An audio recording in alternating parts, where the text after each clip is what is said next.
सुंदर विषय है, औदारिक शरीर।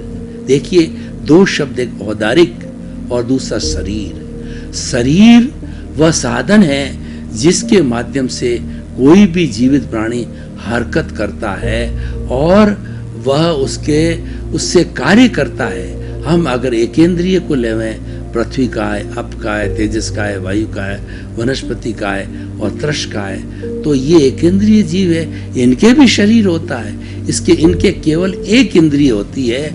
वह इंद्रिय जो होती है वह क्या होता है कि वो एक इंद्रिय के अंदर स्पर्शन होता है, खाली स्पर्श ही कर सकते हैं। दूसरा रसन, और रसन वाला होता है, दो इंद्रिय वाला होता है, उसके जो है जीभ अलग से होती है, स्वाद महसूस होता है, स्पर्श और स्वाद महसूस होता है। और घ्राण का मतलब होता है सुगंध दुर्गंध। ये तीन इंद्रियां हो गई।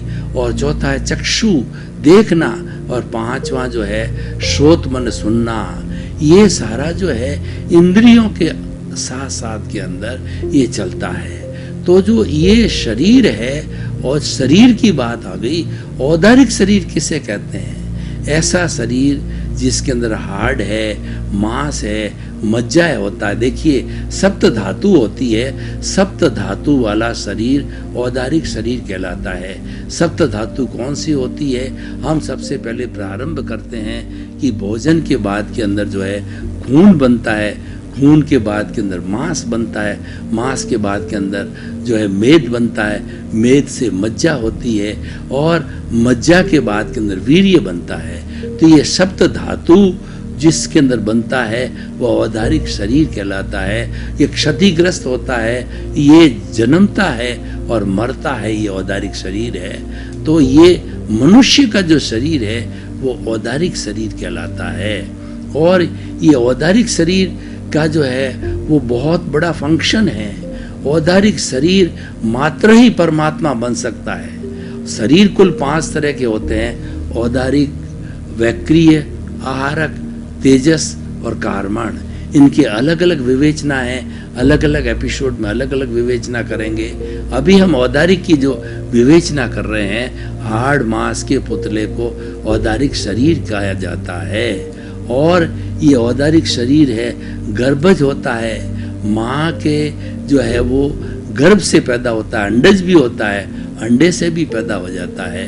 ये पंचेंद्रिय वाले अंडज होते हैं, गर्भज होते हैं। और उसके अंदर भी जो जलचर है, थलचर है और वायु में उड़ने वाले पक्षी हैं वो भी इसमें आता है। और जो पानी में रहने वाली मछली भी इसमें आ जाती है। और जो हमारे पशु पक्षी हैं जो कि थल के ऊपर चलते हैं वो भी सारा इसमें आ जाते हैं। वो या तो अंडज होते हैं और साथ साथ में पोतज भी हो सकते हैं। पोतज का अर्थ हुआ कि वो पैदा होते ही बड़े हो जाते हैं। जैसे कि मान लीजिए होते हैं वो गर्भज ही है, लेकिन वो पोतज उसकी कैटेगरी है। जैसे कि एक जो है वो गाय का बछड़ा है, जन्म लेते ही थोड़े समय के बाद अपने पैरों पर खड़ा हो जाता है। और हाथी का बच्चा है, और जो गाय का है, भैंस का है, जो ये सब ये जो है ये तुरंत बड़े हो जाते हैं। इनको पोतज बोला जाता है। तो भाई और बहनों, हम जो बात कर रहे हैं ये औदारिक शरीर की बात कर रहे हैं। और औदारिक शरीर में क्योंकि सप्त धातुएं होती है तो औदारिक शरीर है वह, उसको अगर भीतर से चमड़ी उधेड़ी जाए, चमड़ी से कवर्ड रहता है तो बहुत बदबूदार होता है। इंसान के शरीर को जो अगर हम चमड़ी से हटा करके उसकी सुगंध दुर्गंध लें तो इतना दुर्गंध है कि इस प्राणी का, किसी भी प्राणी का जो है इतना दुर्गंध शरीर नहीं है।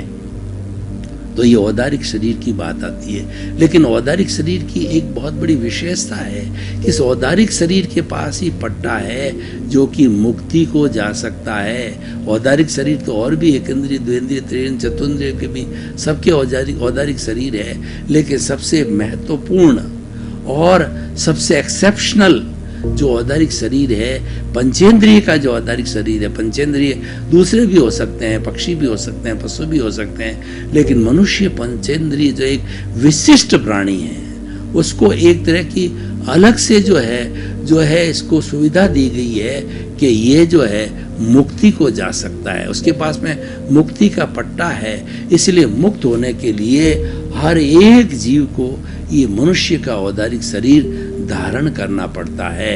तो औदारिक शरीर है हमारा जो है, जिससे सप्त धातुएं बनती है, उसको वो व्यक्ति उसमें भोजन करता है, निःशेषण करता है, ब्लड सर्कुलेशन होता है, हार्ट बीट चलती है, उत्सर्जन होता है, सभी उस शरीर के अंदर ये तंत्र काम करते हैं। तो ये सारा औदारिक शरीर के द्वारा होता है। अब देखिए कि औदारिक शरीर है वह तो मूलतः जड़ रूप के अंदर है, लेकिन क्योंकि इनके साथ के अंदर आत्मा सम्मत है, आत्मा जुड़ी हुई होती है, तो आत्मा इसको जो है चेतनावत बना देती है, यानी वह भी चेतन की तरह कार्य करता है। जैसे मेरी अंगुली हिल रही है, अकेला जड़ इस अंगुली को नहीं हिला सकता है, या मेरे हाथ के जो है ये अंगुलियां हिल रही है, तो अकेला कोई भी जो है जड़ पदार्थ इसको नहीं हिला सकता, ये आत्मा की चेतना से होता है। तो औदारिक शरीर के अंदर ये विशेषता होती है, इस विशेषता के कारण इसका सदुपयोग करे तो मुक्ति को जा सकता है। अब हमने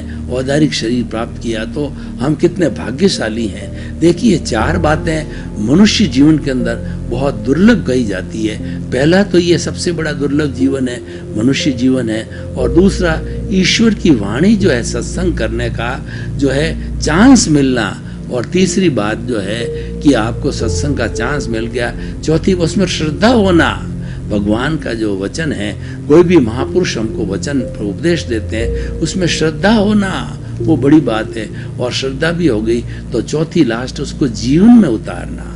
हमारा जो कुछ भी धार्मिक जगत है वो हमारे जीवन में उतरना चाहिए, हमारा जीवन जो है वो संजीवन होना चाहिए।